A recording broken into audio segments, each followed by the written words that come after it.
বিশিষ্ট সাহিত্যিক ও কবি সুনীল গঙ্গোপাধ্যায়ের লেখা একটি বিখ্যাত ছোট্ট কবিতা আজ আমি পাঠ করে শোনাব।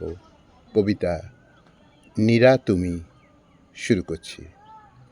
নীরা, তুমি নিরন্নকে মুষ্টি ভিক্ষা দিলে এই মাত্র, আমাকে দেবে না?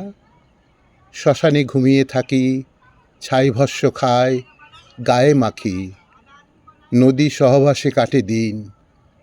এই নদী গৌতম বুদ্ধকে দেখেছিল, পরবর্তী বারুদের আস্তরণও গায়ে মেখেছিল। এই নদী তুমি। বড় দেরি হয়ে গেল, আকাশে পোশাক হতে বেশি বাকি নেই। শতাব্দীর বাঁশবনে সাংঘাতিক ফুটেছে মুকুল।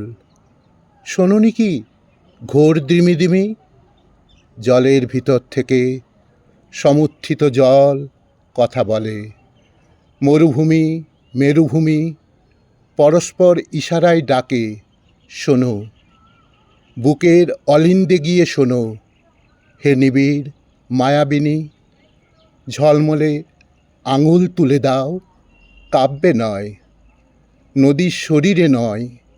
নীরা, চশমা খোলা মুখখানি বৃষ্টি জলে ধুয়ে কাছাকাছি আনো। নীরা, তুমি নীরা হয়ে এসো। নীরা, তুমি নীরা হয়ে এসো।